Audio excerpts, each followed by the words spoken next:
In the first exciting module of our training, we will discuss the foundations of digital marketing. We'll be talking about driving forces, major players, and the most recent trends in this fascinating industry. So let's talk about the driving forces behind the digital marketing phenomenon and what's driving the relentless changes in marketing technologies. This simple chart provides an explanation for the single largest driver of never-ending changes in technologies. It is the never-ending decrease in the price of information technologies. I know of nothing comparable in the history of humanity that keeps providing more for less. Gordon Moore, the co-founder of Intel, predicted this trend in 1965. Moore's law simply states that the number of transistors per square inch on integrated circuits had doubled every year since the integrated circuit was invented. Most experts, including Moore himself, expect this law to hold at least for another 20 years. Translation: computing power doubles every year without a price increase. Can you even imagine what's yet to come? So if you wanted to get the same computing power in 1991 that you have on your iPhone today, you would have had to pay $3.5 million. The Apollo mission to the moon had less computing power than an average iPhone today. Our table shows that 1 gigabyte of hard disk storage was about $10,000 in 1991. Now it is about 4 cents. 1 gigabyte of flash memory was a whopping $45,000. Now you can buy it for about 50 cents. Thus, on average, the cost of comparable computing power today is orders of magnitude less than it was in 1991. About 1 to 10,000 to be exact. Pretty amazing, isn't it? To illustrate this concept, let's assume that in 1991 a nice Corvette was about $30,000 and it was getting 15 miles per gallon. If we were to use the 10,000 ratio of price decrease since 1991, a nice Corvette should cost today only $3 and should be getting 150,000 miles to a gallon. This very rapid decrease in hardware, software, and telecommunication cost has enabled the collection, movement, storage, and real-time analysis of massive amounts of data at a reasonable cost. The concept of big data was born. In just the last 10 years, this made possible the creation of, among others, Facebook, with a staggering number of 1.2 billion users worldwide. Google, that gets billions of queries daily. GPS technologies tracking millions of locations at any given moment. And YouTube, where millions of videos are uploaded daily. According to Amit Singhal, Senior Vice President of Google Search in 2012, Google search engines found more than 30 trillion unique URLs on the web, crawled 20 billion sites per day, and processed 3.3 billion searches per day. This was not technically feasible in 1991, and even if it were, it would have been prohibitively expensive. We collect so much data that the new measurement unit was needed to depict these staggering amounts. The new measurement unit is petabyte. It is 10 to the power of 15 bytes. To get a better idea of the amount of data behind 1 petabyte, try to imagine the amount of data on 200,000 DVDs, each containing about 5 gigabytes. For reference, the daily internet traffic is about 700 petabytes and Facebook stores approximately 200 petabytes. 1 petabyte is equal to 20 million 4-drawer filing cabinets filled with text, or 13 years of high-definition video. 1.5 petabyte is the size of the 10 billion photos stored on Facebook.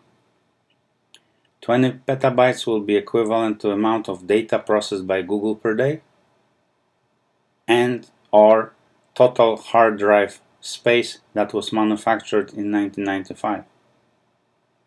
And 50 petabytes would contain the entire written works of mankind from the beginning of recorded history in all languages. And again, the very rapid decrease in the cost of hardware, software, and telecommunication costs enabled business models whereby the service is free and the cost of running service is covered by digital advertising. This is how digital advertising was born. I will talk in more detail about the various types of digital advertising later in our course. The same very rapid decrease in hardware, software, and telecommunication costs led to proliferation of smartphones, which themselves are powerful computers with GPS. Today there are around 200 million smartphones in the United States. Because of this, smartphones lead to over 30% of all searches today originating from these powerful devices. Over 65% of emails are being opened first on smartphones. We are just glued to those devices most of our days. Smartphones became so important in digital marketing today that one is unlikely to succeed in opening a new restaurant that cannot be easily found on a smartphone mobile app. As the price of hardware and software is decreasing, the cost of knowledge workers is increasing, however not at the same rate. Nevertheless, the cost of professional employees is, for many businesses, the single largest cost of their operations. Therefore, it is very important to equip increasingly expensive professionals with the best tools, especially since the cost of these tools continue to drop. Let's put another dimension on our familiar chart. On the blue axis on the right hand side, we've added human IQ, the average human IQ. It is relatively stable and it's not likely to increase any time soon. Therefore, the biggest challenge is how we as humans can absorb all these new and continuous changes when our brains have limited capacity to absorb and retain knowledge. With the right approach and implementation processes, these technological changes can be absorbed and can lead to increased profits. With the wrong approach, they become frustrating and lead to costly mistakes, draining resources and energies. So far, we talked about the decreasing prices of software and hardware. In the end, they translate to a much lower cost of measurement. We can measure so much now, and with the precision unimaginable only a few years ago. In summary, we can count all the clicks on any website every second. We even know the XY coordinates of every click. This is very useful in testing user interfaces, as we can tell where most people click on your page and if they may be confused with the poor web design. I will cover this in more detail later in the course. So we can both measure at very granular levels as well as aggregate massive amounts of data in real time. This translates into real-time analytics, which will alert us to unfavorable trends while they are happening. For example, we can quickly spot users abandoning a shopping cart for a certain product on a very large e-commerce site. We are not only in the midst of technological revolution, we are in the midst of measurement revolution. One of the biggest advantages of digital marketing is the ability to analyze massive amounts of data to determine what strategies and channels work the best. We can attribute a single email to a $1 million sale if we have the right measurement system in place. I will discuss in detail how to set up such a measurement system later in our course. The measurement revolution is a big challenge for traditional marketers who, for the most part, never really enjoyed technology and analytics. Now, the lack of these skills can derail the best creative campaigns. So keep calm and join the measurement revolution. Better measurement will set you free. In conclusion, It is not about the lack of technology. It is not about the price of tools, they are pretty inexpensive. But it is about our ability to absorb and integrate all these technologies into our marketing processes. It is about integrating them in such a way that they help to grow the business instead of becoming a frustrating and costly obstacle. Digital marketing can be confusing and frustrating, or it could be the least expensive way to grow your business. Amidst all this complexity, there are two simple golden rules of digital marketing. If followed, your business will most likely grow. These two simple rules are: the first one, to find and to be found, and second one, ABC, A for attract, B for bring, and C for convert. The first rule, to find and to be found, represents two sides of the same coin. The internet is a giant digital haystack. On one hand, you as a user want to be able to find what you're looking for very quickly among billions or trillions of websites. So you use search engines such as Google, Yahoo, and Bing. You type what you're looking for, and in a matter of seconds you may get your answer. On the other hand, you want to be found as a business when prospective customers are looking for you, don't you? So how can you help them find you? How important is it to your business that you're easily found? What can you do to ensure that you can be found in seconds? Again, I will discuss these techniques in great detail soon. They are the heart of digital marketing. The second golden rule, which is closely related to the first one, is the ABC of digital marketing. A for attract, B for bring, and C for convert.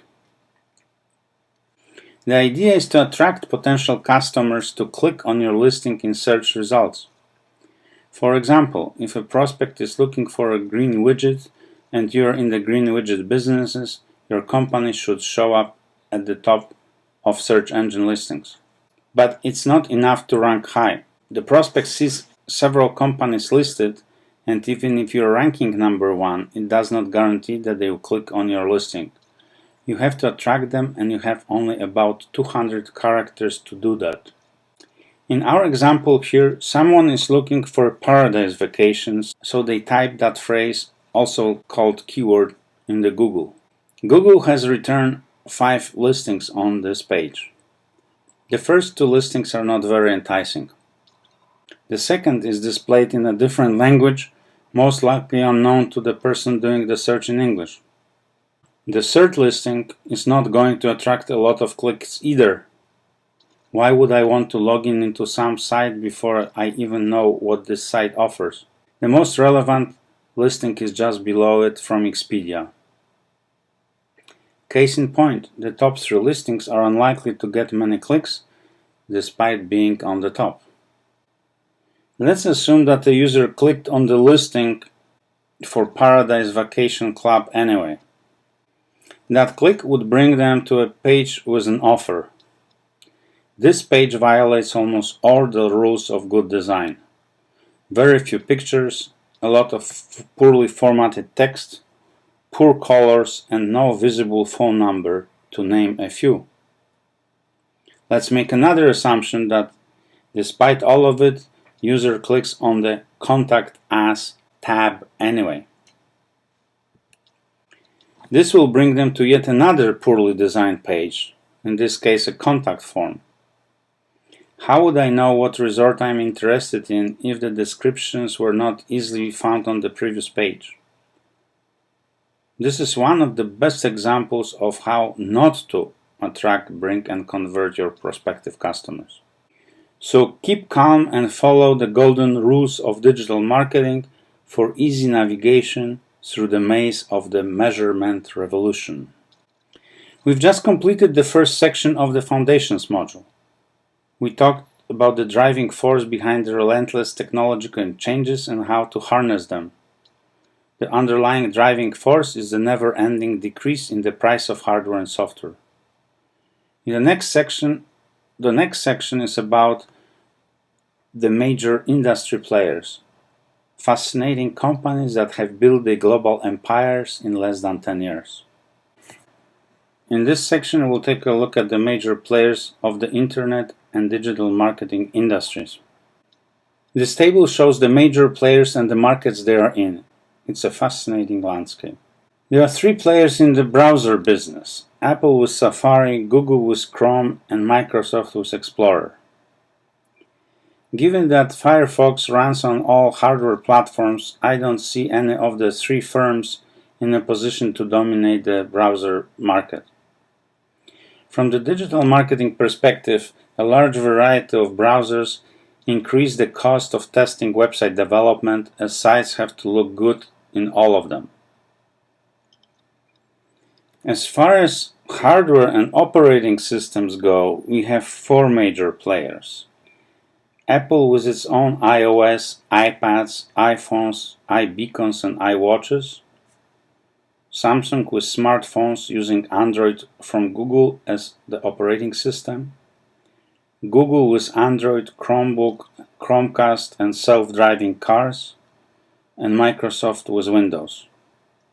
If you use smartphone applications as part of your digital mix, you will need to support both iOS and Android versions for years to come. In the music business, we have Apple, Alibaba, Google, YouTube, Yahoo and Amazon, with Apple dominating the space with iTunes. Video is totally dominated by Google's YouTube. Interestingly, 6 titans are in the news business. Apple has just recently entered the market, with Google, Facebook, LinkedIn, Yahoo and Twitter already established there. Today, Facebook is the leader, with the majority publishers streaming their content inside Facebook feeds, the most recent example being the New York Times.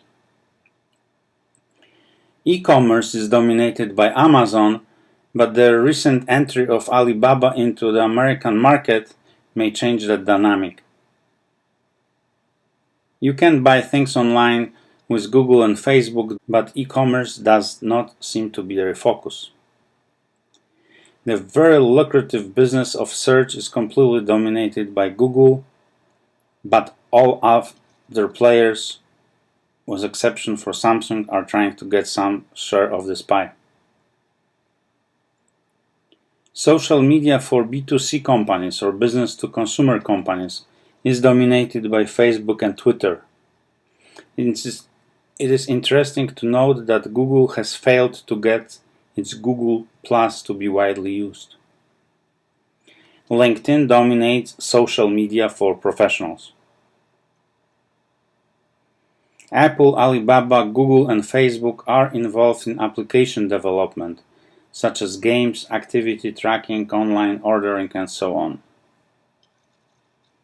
Google seems to have a presence in all markets. Everybody but Samsung is in the paid ad business in one way or another.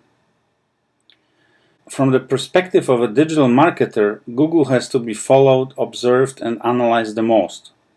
Their dominance in the search business is not going to erode anytime soon. And Google keeps changing the rules of the game in response to growing pressure from its shareholders for more profits. The second major force is Facebook. Facebook users are just glued to it as measured by time spent by users on the social media platform. In B2C marketing, Facebook will be an integral part of any digital marketing efforts for years to come. The same is true for LinkedIn in B2B or business-to-business marketing.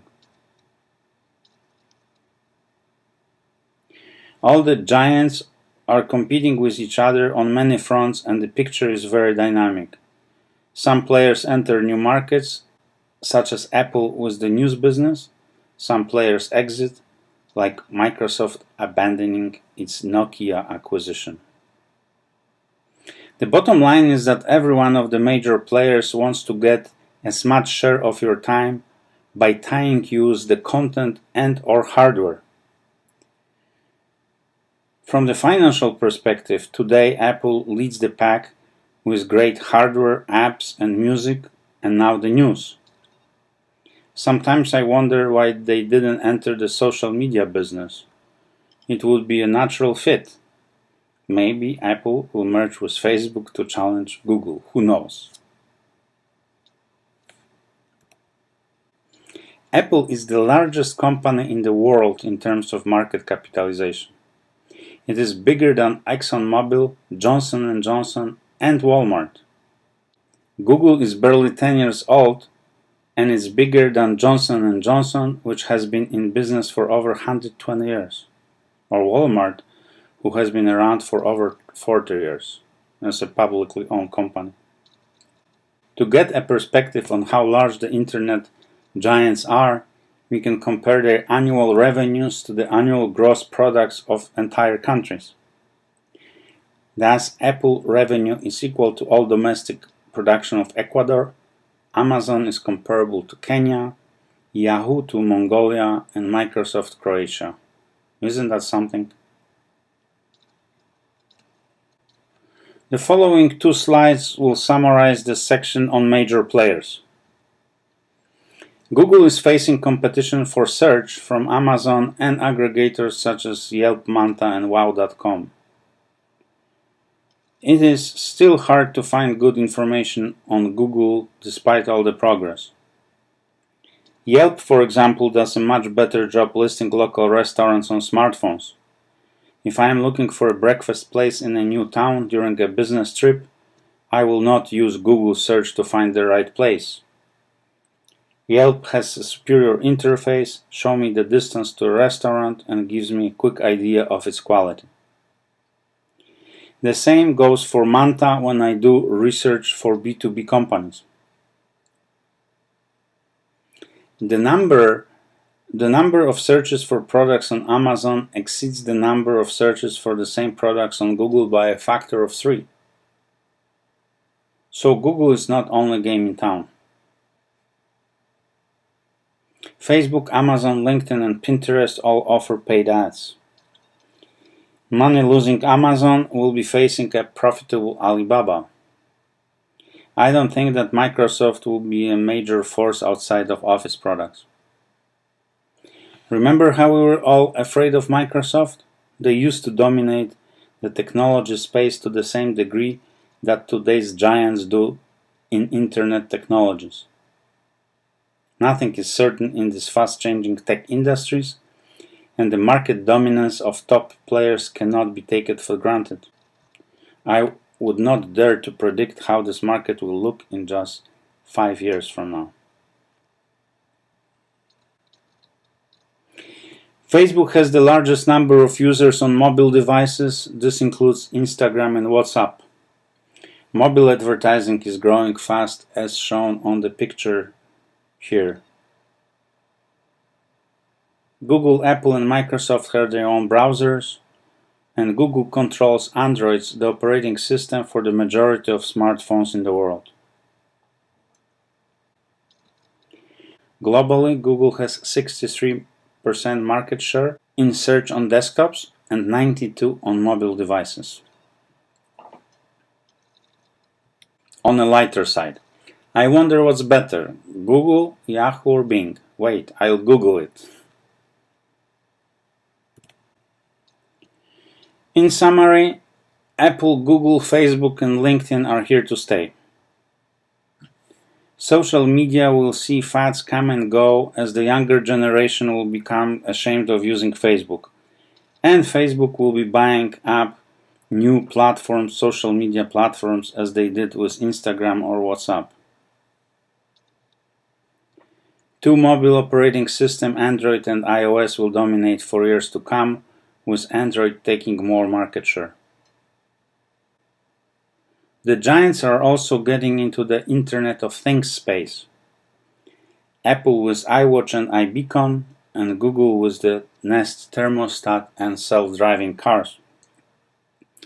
The Internet of Things, or the proliferation of cheap sensors in medicine, manufacturing, construction, to name a few, combined with the ability to analyze data in real time, may bring about a powerful new player, as potential in this market is huge. In the last section of the foundation module, I will cover the latest trends as of summer of 2015. We talked about it, but it's very important, so let's repeat that. 34% of all searches today begin on smartphones, and 65% of emails are opened on smartphones. These numbers will only grow, and they have a great impact, especially on local B2C businesses that must have a good mobile presence or they'll miss a lot of traffic and business. There is definitely a trend toward using more video. Pages with videos convert better as they convey the message much better than text or static images. Video creation is still expensive and time-consuming, but it's getting cheaper. You can record a simple slide presentation and create a great video. It doesn't have to be produced by a top movie studio. Another indisputable trend is toward much better content. Why is everyone talking about better content? There are several reasons. First of all, relevance. The more relevant content is to our search, the more likely visitors will engage and not leave our website immediately. The better the copy, picture, and video, the more likely visitors will engage. And the better the content, the more likely the website will rank high in searches, because search engines have a way of evaluating content. And search engines will be rewarding quality because this is in their best interest. They don't want to produce listings with irrelevant and poor content because users will switch to the engine that does a better job of filtering out poor quality. There is still a lot of work ahead of us, as the majority of websites don't do a good job of conveying the value proposition of their businesses. Samsung sold pretty much the same amount of smartphones as Apple did in 2014. In general, it is expected that Android phones will outsell Apple, as various phone manufacturers can take advantage of the free Android operating systems as opposed to the closely held Apple iOS. Despite all the publicity, e-commerce in the United States accounts for less than 7% of sales in terms of revenue. Yes, a lot of people do shop online, but they buy small products while trying to avoid shipping costs. Thus, the average online transaction is rather small compared to brick-and-mortar retail transactions. Despite being on the market for quite some time and despite the domination of e-commerce in the United States, Amazon has yet to make a profit. The fact that investors still have not lost patience with Amazon is a reflection of their belief about the future of e-commerce in general. However, the recent entry of Alibaba, the Chinese combination of Amazon, Google, and Facebook, into the American market does not bode well for Amazon. Alibaba is profitable and very large. In general, e-commerce will experience downward pressures on profitability as the two giants fight things out. Unless you have a very unique product, it will become harder to make decent margins on e-commerce, especially since Amazon tends to compete with its own suppliers. As if digital marketing analysis was not very complex already, there's another analytical challenge facing B2C firms. Due to the proliferation of smartphones, a lot of searches, price comparisons, and online purchases are taking place inside stores. It gets even more complicated as buyers search on multiple devices over periods of time and then respond to the last-minute offer while they are still in the store.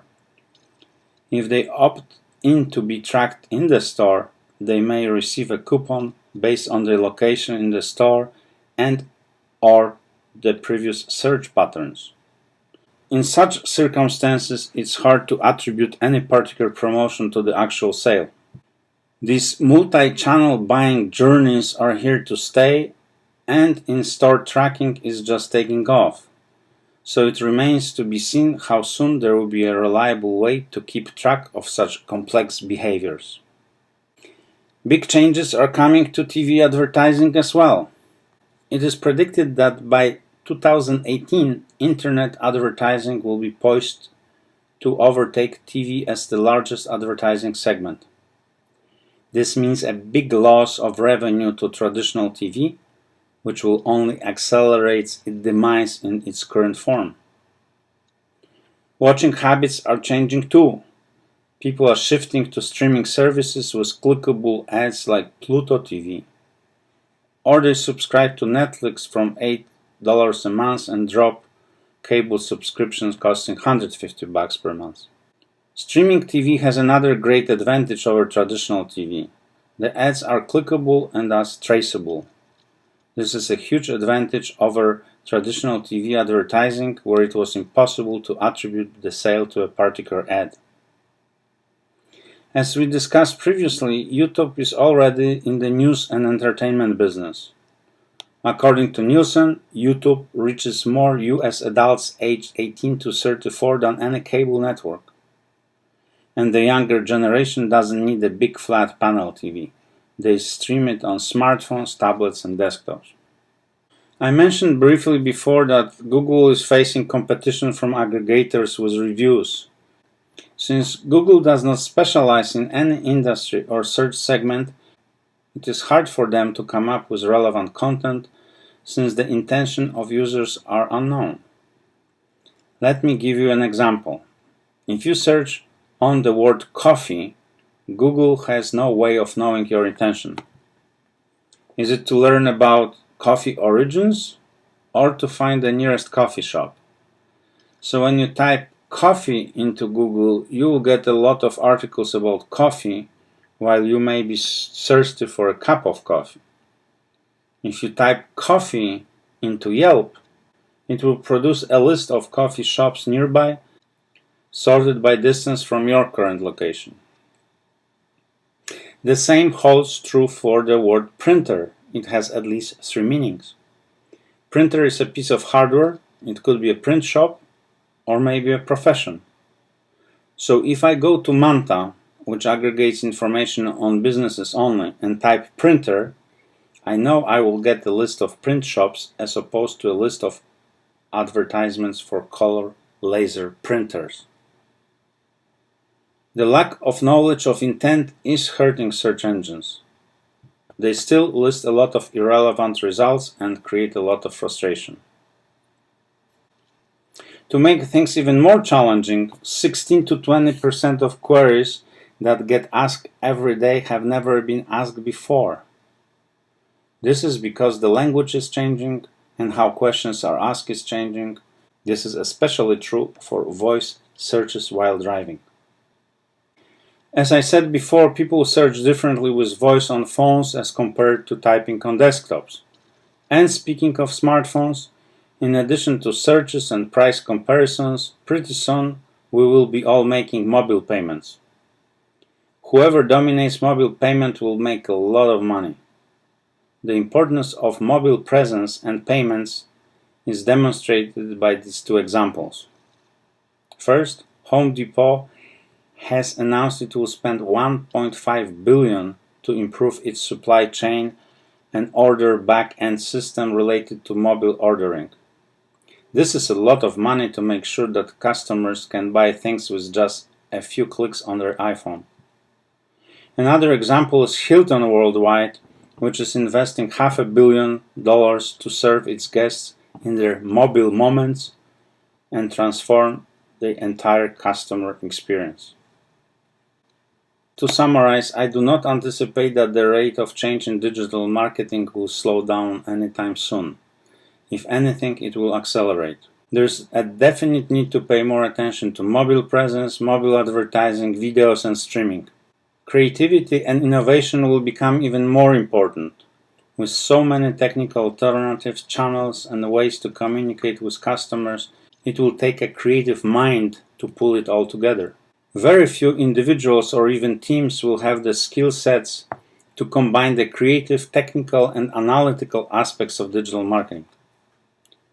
Few companies, especially smaller ones, will be able to attract and retain digital marketing talent. This leads me to believe that they will have to rely on a network of specialized suppliers. We will be tracking much more data, such as ad performance, search patterns, time spent watching videos, opened emails, social reach, Facebook likes, tweets and retweets, and we'll track all this on multiple internet channels, in stores, at home, and while driving. After we collect all this data, someone will have to make sense out of it.